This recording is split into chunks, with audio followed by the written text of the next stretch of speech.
Croeso and welcome to the Cymru BAME Referee Forum. In this episode, we have the honour and pleasure to meet up with Eleeza and Rosheen Khan, who are sisters and also two rising stars in the Welsh footballing community. Eleeza and Rosheen qualified as referees last year, and from that point forward, they have been involved in a number of initiatives and working groups to push for change in Welsh football. So if you'd like to introduce yourselves, and then we can talk then more about your different roles in football and so on. Okay, so my name's Eleeza. I'm 17. I've just finished my first year of A-levels, and myself, alongside Rosheen, my sister, are the first female Muslim referees in Wales. So obviously a lot of our time is focused on refereeing and championing equality and diversity amongst referees or grassroots referees across Wales. And then aside from that, I'm on the FAW's mentoring program, football mentoring program, which is focused on getting females into sport. So I've got a mentor at the FAW who I'm regularly in contact with. And then I'm also on the FAW Youth Council, which is the first ever youth council. It was launched last November time. I think it's about 14 of us across Wales who, so up and down, north and south, who represent the youth of Wales. And we primarily focus on the grassroots, because that's obviously where a lot of us, where our interests lie, or where our actual role within the football community is. So we do a lot of work on that. And then I was just in the Dragon on My Shirt documentary that came out this week. So yeah, catch me on that as well. I've already watched that documentary as well. So really good to see you on there. Thank you. Like Eleeza said, I'm Rosheen. I'm also a referee. I'm also half of the first Muslim female referees in Wales. We're also both qualified coaches. I don't think I need to say that. Oops. Last year I was on the FAWB football mentoring program year 1, and I'm on it this year too, so I'm on year 2. I'm on a gap year at the moment, but inshallah I'm going to uni this September for sports coaching. So you obviously got like a passion for sports and football and so on. So with the refereeing route then, so why did you decide to become a referee? Well, that's funny. So that's thanks to you. Yeah, it's actually, so obviously we when regular members of, well, like just attendees of anything that the Grange Pavilion's got on, and so one night we were just, as you are, just teenagers just hanging out in a youth centre, and you came down and you'd like set up the whole room, and then Ali came over to us and was like, oh, like there's something on, I just want you to go and have a listen. So we just went into it open-minded. We didn't even know like what you were there for. And then obviously you delivered the referee workshop, and me and Rosheen went, and then obviously the chance to sign up, and we were like, this sounds like a bit of us. At the time we didn't actually know that we would end up becoming the first Muslim female referees. Like it wasn't something that we even thought about. And obviously a couple of other members who were there, or people who were there that evening, signed up and didn't end up going through with it. So it was just us from the group of people in the room who ended up actually qualifying. And yeah, I guess whatever you said in the meeting was inspiring enough for us. Because I was saying that day it was funny because we did do a lot of posts online and so on.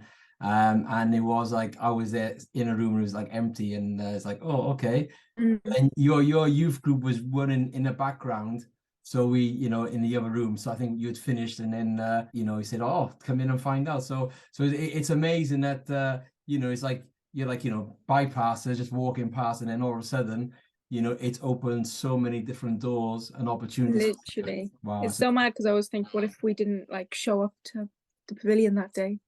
Yes, I think it would be very different.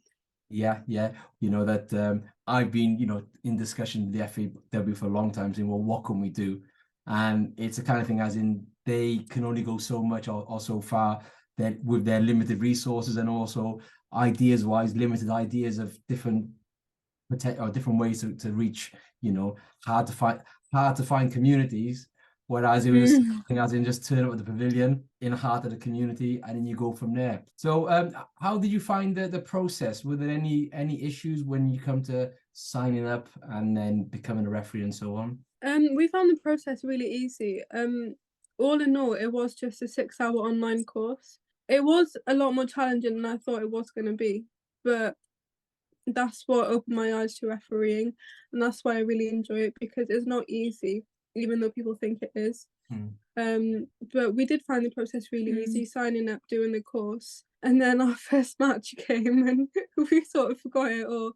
But we didn't forget it all, but like it was just nerves taking over, making us forget it all. But we got through our match and we really enjoyed it, and we haven't stopped refereeing since then. Brilliant. Because I was going to say that I know you said you're doing coaching as well. Do you find the refereeing side of things help you with the coaching? Ooh, that's interesting. I would say they're very different, but I like to think that they complement each other well, like the things about discipline that you learn obviously as a coach, and I don't know, not taking control, that sounds a bit authoritarian, but that kind of idea that kind of crosses over between refereeing and coaching. So I guess that would be one that I've noticed, but other than that, I would say they're pretty different. So, yeah. Okay, so I was gonna say that when you're like the more games that you all get involved in, then I suppose then maybe you might start thinking about tactics and so on, and or formations. Oh right, yeah. That kind of thing. Yeah. That's to come. That's to come. Yeah. So so your first game then, what can you tell me about your first, or what can you remember about your first game? It's like a year ago. Yeah, it was last June in the Barrytown Football Festival. Jack Ray from FAW actually invited us to referee over there. And we were like all for it because it was our first match and we just really wanted to get as much experience as possible. Plus it was paid. So how it was like the Barrytown Girls Football Festival, so like a load of different clubs from all around Wales came down to Barrytown. Some English ones as well. English ones, and it was just like a big tournament between different age groups in the schools. So it was shorter 15-minute matches, which I thought was good because we weren't like thrown in the deep end with one really long match, so that was good. And the girls were relatively young, and it was just like a little summer festival. I mean, summer tournament, so it wasn't like too intense. It wasn't like a league match, so that was good. And I remember Jack was really supportive, so we owe him a lot for that day, or just in general. So that was good. But yeah, I remember I was very nervous because beforehand we had a couple of pit issues with the obviously the shorts that we can't wear. So but then everything was pretty smooth. Jack was quick on the emails and reassured us that we could just wear joggers. But I think that kind of, I mean, I don't know about you, but that kind of threw me off. With I don't know, just feeling like I wasn't, you look at the other referees and feeling like you weren't really like, I don't know the correct care. So that was a bit unsettling, I've got to admit. But the actual matches were really, really good. It was a lot to think about, with the timings and looking around constantly and where you're stood and all of that. But because it was obviously a tournament, the more matches that we did, the better it became. So with refereeing now, so what would you describe as the most enjoyable part about it so far? For me, it's just because like me and Lisa, we've always been interested in football, but we never thought we'd see like another side of it, and refereeing is like a whole complete different side of it. And for me, it's just getting all the different perspectives on the game, and just getting like the buzz of it all and enjoying it. I think that's my favorite part so far.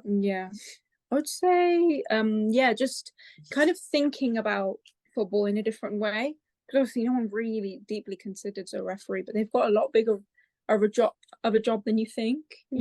On TV it probably looks a bit, is it? Well, I guess they've got VAR to help them out. But yeah, so there's a lot of things to think about, but I think that you kind of thrive off the adrenaline and thrive off the pressure, which is good, and that's a nice part of it. Also just being that little bit of representation that refereeing in Wales needs. That's a good plan. And so far then, it's all very positive. So I know you mentioned the nerves. Anything else which you found, you know, really difficult, and you can see possibly as being barriers to other people becoming a referee? For us, like Eleeza said, and it is a possible barrier for other Muslim girls too who want to be referees, is the kit. Because when we were going to referee Barrytown for a festival, Jack said to us that we had to wear the shorts. No, we didn't. No, we didn't say to us. It was when the free kit was given. It was we were given shorts, obviously, and it was just making sure that we emailed and said like we can't wear that shorts. we can wear shorts. So it was just, I guess that was a bit of a barrier that it just felt like that's not something that we really should be doing. Yeah. Where we had to, you know, but I guess, you know, you got to start by making change somewhere. Yeah. So that whole process, I would say, was pretty smooth. But in the future, I know it's something that initially kind of put me off. I remember when you delivered your session, I kind of thought, oh, like, what's kit gonna look like? Yeah. So yeah. I think is that that cultural awareness. It's like, you know, you get men's team, you know, especially down in Buttown, and a lot of one of the issues being like a lot of the boys, what they would do, they would wear undergarments and, you know, underneath their shorts, for the same reason. And but then what would happen then is the clashes have been because their shorts are different color to the undergarments, as trying to understand that, say, well, you know, you need to make it the same color. So a lot of the teams have changed from having because like black undergarments is easy to buy, you know, quite cheap and so on. So instead of having blue shorts, they'd get black shorts instead, and that solves that problem. Then the referee saying, "Oh no, you've got to take your undergarments off." So, well, hold on a second, I'm not going to do that. Well, and the referee turn around and say, "Well, you can't play then." So is that understanding of, you know, what the club needs? The club also needs to understand what they need to do, and a player needs to understand how they can overcome the issues. And I think is that having that cultural awareness that you know, people who are not Muslim, people not from the community and so on, don't realize it's an issue or potential barrier and obstacle and so on. But now that you've overcome that, and then so like if that question does appear, you say, well, that's fine, you can wear jogging bottoms, that's fine, and you can, you know, it's not a barrier from there, so to speak. Exactly. So I mean, there is positive change being made, like you said, you know, but it's just a lot more about the understanding of not just the fact that we wear them, but why we wear them. And it's not just like us being difficult, you know, it comes with good reason. But then another barrier, or well, I would say that other barriers that I face are more internal, like, you know, imposter syndrome, and people think that you shouldn't be here, and you know, you look around and you're refereeing teams full of white girls, or you look around and it's just all white parents, and you look at the other referees and they're all white. I mean, minus you, they're all white referees, or like Saffron. Other than you and Saffron, we don't know of any other in way. So there's little things like that that make you think, oh, you know, double take where you are, and make you think that you shouldn't be there. But I guess that they're more internal barriers, and every time we referee, it kind of slowly goes. I guess no, you know, it's funny because it's that thing of being in a room and you're the only ethnic minority in that room, you know. And imposter syndrome does kick in, and you know, it's the kind of thing as in you know, the people around you, they be, you know, all smiles, all very welcoming, but still though, you know, it's in the back of your mind, it's saying, well, oh, you know, should I be here, and so on. So and it only changes when the makeup of the structures change. You know, it's like you can have more. It's that thing of, you know, black faces in high places. You know, just seeing that one black face there, or dark, you know, someone that looks like you, same background as you, makes all the difference. And it is opening that door up and changing the complexity of the workforce.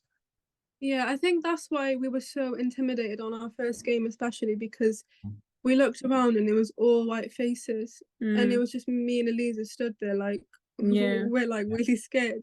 But then going to your point about black faces in high places, I saw this thing online the other day, and it was research conducted by, I honestly have completely forgotten, and it said something along the lines of there's fewer little girls from ethnic minorities know the name of one Lioness player than white girls, because obviously if you look at the Lionesses team, it's all minus, you know, a couple, it's all white women.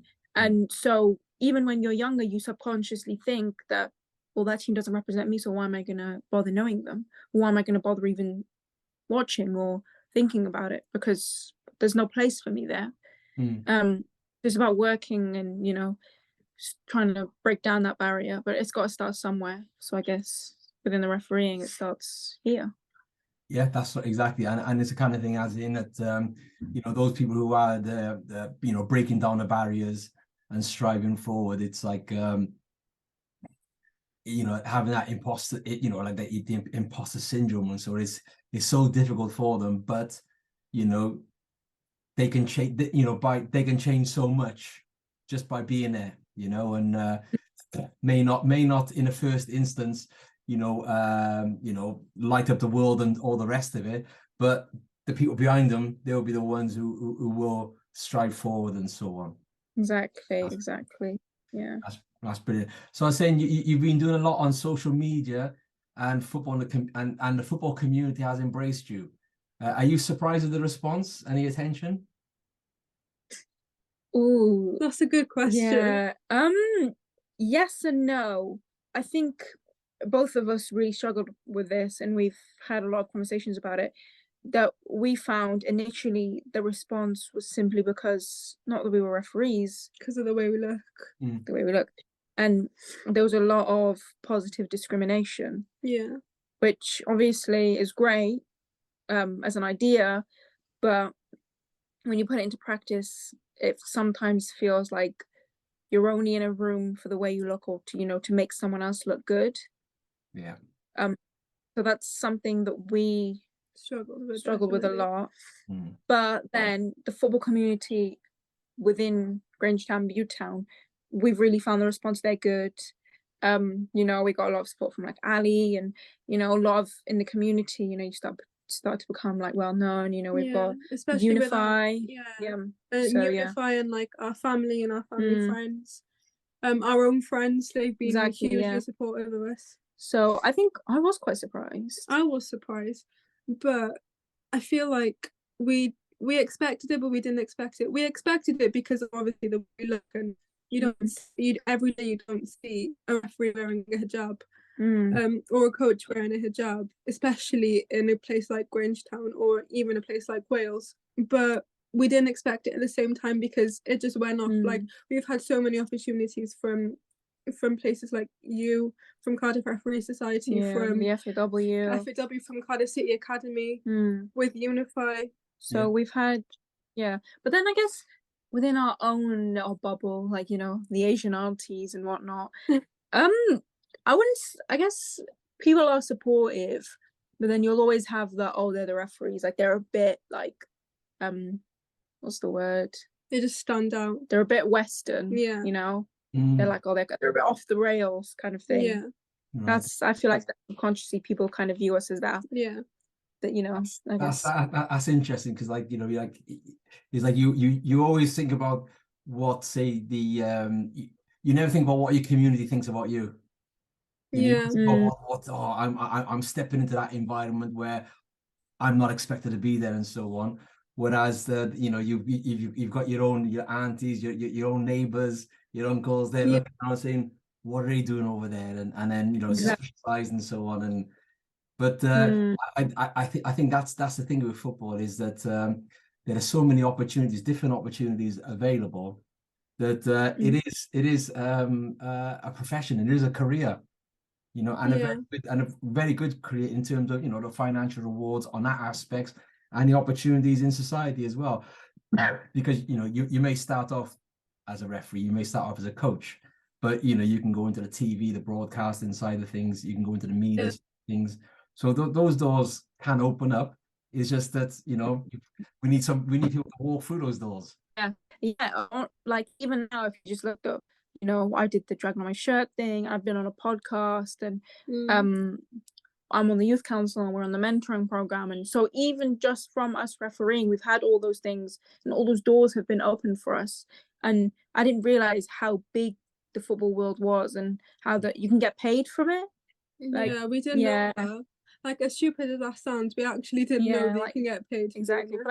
Like, you know, like a sports journalist, you know what I mean? Or like a referees officer, or you know, these little things like that you just think uni is just mad. Or even like just jobs that haven't been created. Exactly. That's right. That's it. Yeah. Like I suppose like it is like social media officer. You know, where was that 10 years ago? So with regard to the numbers of female referees and referees from the Asian or Black community and so on, were you surprised with the low numbers or the no numbers? No, we weren't.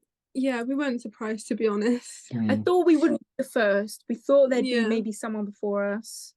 But no, it's nothing new. We kind of knew what we were walking into in that sense. Yeah, which is disheartening, but also motivating at the same time. Because like we saw you and we were like, wow, like a Black referee. We'd never see, like, even just watching like the Premier League or World Cup, you don't see Black or Asian referees. So like seeing you coming in, like telling us about refereeing, we wanted to like start making that change, and we didn't even realize it at the time. It was like a subconscious feeling, like working with people like you and people like Ali, and even like Foundation for Sports. They've been amazing too. So it's like motivating us to make a difference, and like inspiring so many others to be like us too. I was gonna say, so has your outlook on life, or like say in terms of career progression and so on, has that changed as a result of being involved in the referee program? Yeah, definitely, especially for me, because sorry about that. It has changed my career aspirations, definitely, because last year when you came to us with the opportunity to be a referee, I was like halfway through my application for uni for nursing, for child nursing. Wow. And like after doing a summer of like everything that I love, like refereeing, coaching, playing, and all the opportunities that I got from FAW too, like it, and I go into uni then for 2 days. I was like, nah, I don't want to do this anymore. Like I dropped out of uni because I didn't want to be a child nurse anymore, and I just fell in love with sports. So I like my career aspirations have completely changed. Wow, amazing. And what did your parents say about that then? Have they been really supportive? Those were an interesting couple of weeks from my point of view, you know. It's been a hard 8 months. Then they were obviously, you know, you don't seeing your oldest child drop out of uni, not even a weekend, and say they want to do something completely different that you wouldn't even thought was on the cards. It must have been hard from both you and then obviously both our parents, and there was a couple you know, arguments, we'll admit, but well, I'll like hands down give it to our parents, because they're very, very supportive. Yeah, they're very supportive, but like at the same time, when it was all happening, like all of our cousins went to uni for like medicine or teaching, so it was like typical route for us. And like breaking down that barrier, I did obviously get so many questions and so many arguments were had, but if it's what I want to do, then it's what I want to do. Exactly. And I think it's good that at the end of the day that our mum realized that, you know, it's, you know, you only live once, that's life. And it's not, you know, at the end of the day, we're not doing anything Islamically wrong, we're not doing anything, we're not breaking any laws, so why not? I was gonna say, like, it's you know, I suppose it's the generations of the communities. I just saying, like, you know, when your parents, I imagine your parents about similar age to myself, maybe second generation in the and so on. Their pressure from their parents would be go to university, do a degree in become a solicitor, a doctor, medicine, pharmacist, accountancy, professional jobs, because then for them that was the world, and you had to be established that way. Whereas now, you know, from I'm a parent now. My son's just doing his options, and he's asking for advice. I'm not really pushing him, because, you know, a child will change their careers 3 or 4 times. You know, like there's no one career you're going to stick to for 20 years, 30 years. You will try to change. And knowing that, as you mentioned, sport is such an eye-opener. There's so many aspects and facets to sport that it is a career. It is an opportunity, loads of opportunities. Yeah, and like our parents never went to school either, so it's understandable that they were upset. But there's so many opportunities in sport, and like taking our mum to stuff like what we took her do. to like a Chelsea women's game that we were at a couple of weeks ago, and just little things like that. You know, taking her down to Cardiff City Stadium. She realizes how amazing sport actually is. And for us, I think she and sees the ways in which you can actually make difference. Yeah. So looking at the future then, have you been stopped in the street by little girls saying, "Oh, can I be a referee? What do I need to do?" and so on? I think I've been stopped in the street quite a few times. Like I work in town and people come up to me, especially like girls, they come up to me like, "Aren't you that referee from Instagram?" Because we've got our own Instagram page together. And like I was on my lunch break one day and Yusuf from Unify actually was like, "Aren't you that referee?" And I was like, "Yeah." And he came to me with like a video opportunity. So we're in the works with that. I don't know about you, Eleeza. I would say, yeah. I get it. Obviously, I haven't had unfortunately, no little girl has come up to me, but I get it a lot in school. It's like, "Oh, like you're the referee." Or I remember when the video that we filmed with you back in February time. I remember when that video came out. Our school's Twitter posted it. Yeah. And so a lot of people in my home were like, "Oh my God, you're like a referee." So it's kind of given me a bit of a reputation. Which I don't mind. Yeah. And then a couple of weeks ago, we attended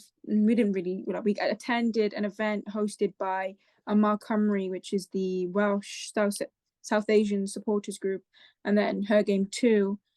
We attended an event held by them to get more South Asian women into sport or going to football matches, and there was a lot of little girls there, which I thought was really inspiring because, you know. Yeah, and a lot of them were mascots at the game too. Exactly, yeah, they were mascots, and it was nice to see that. And that was kind of it was very rewarding. Yeah. Because, you know, I would have loved an event like that when I was a kid. So it was nice that they got it. Wow, so that's brilliant. So you know, like really, really impressed with you know, what's happening and who knows what the future would hold, so to speak. But yeah. So like, you know, I know that like for myself, I attended the BAME referee forum in England, and Joanne Robler was there, and groundbreaking referees and all the rest of it. And you know, I've been following on Twitter and so on, called BAME Ref. Have you come across? Are you going to be at the BAME Ref conference on Sunday? On Sunday, I was going. I had tickets booked, but then I got a last-minute family wedding turned up. I'm thinking, well, what are you telling me? That kind of thing. So it's just the Somali wedding that about everyone and their mum is going to. That's yes. It was last week. Well, it's well, in fact, it's like I got 2 weekends and like there's 2 weddings that just appeared. I think is, you know, so I've had them around. It's like, oh no, so that's a big get into that because it would be nice to see some of the people there. And I know, but like for them, it's like they're fighting their own battles there. But it seems to be like the English FA are doing really a lot of work to help them and support them. For ourselves, I think on the FAW side of things over here, I thought, well, why can't we have our own forum here? So I thought, okay, I'm going to start the forum. Okay, I know at the moment it's one man and his dog. Because it's only like say 4 or 5 people who are black, you know, black referees and from the Asian referee community and so on. So, but you know, we've got the similar struggles as them, and it's great to see the FAW, you know, doing what they are at the moment. But I think with them, it's that constant push that we've got to be knocking at doors and say, well, let's do this, let's do that, and so on to make and change things. So were there any ideas for yourself that if you had your opportunity, you like to change things at the FAW? Ooh, what do I like to change? I think the actual FAW workforce is an Yeah. interesting one, because they've only got about I don't know how many staff that they employ, about 60. Yeah, they've got like 3 They've got about offices. They've got 3 3 or 4 offices. offices. One obviously in the Vale of Glamorgan, Yeah. Newport, and Wrexham, and they employ 2 or 3 BAME staff members. And 2 of them are the ones that work in Hensall in the Vale of Glamorgan. Exactly. So obviously one of them is Saffron, who is also a referee, and then one, well, I'm not completely sure who that is, but I think I'd like to see the change at the top. So I'd like to see, if I was to change something, a couple more players in the team, and then a couple more staff members, so that can like eventually filter down. Yeah. You know, like we just had that conversation, is like about seeing it and then thinking that you can become it. Maybe if people see that the FAW have got staff members who look like them, it'll kind of inspire them. Yeah. So I think within the actual workforce, something needs to change. Yeah. Is Well, that is like I know that they're pretty good on social media about the progress they're making on trying to integrate different communities, or try to be part of the community and so on. But on the other hand, though, they don't look like the community. Yeah. Exactly. You know? So Exactly. So yeah. And any other points you'd like to raise, or We just want to say you, especially because you started that. You are literally the person that started it all. So yeah, thank you. Oh no, thank you. No, it's like in our like officers acceptance speech, you'd be like first on the list. Oh, yeah. Really appreciate that. Thank you. And I was saying to you, like, it's I say to people, I say refereeing is a tough sell. But once you do get refereeing and you do refereeing, then you do see the football world, massively differently, and a potential opportunities, because you may not be a brilliant referee, but on the other hand, though, I know that within the lot of footballing positions, people were ex-referees, so a lot of the administrators were all ex-referees, and I think, councillors on the FAW council and all the rest of it, vast majority ex-referees. I think so. Wow. So referees do enjoy football. They are people say that they're anti-football, whereas that's the opposite. It's a gateway into football, and hopefully that with yourselves, that whatever happens in the future, that you do get those high places, and inspire the next generation behind you. Yeah, inshallah. I mean, you inspired this generation, so maybe we can pass it on. Yeah. Oh, brilliant. Yeah. Okay.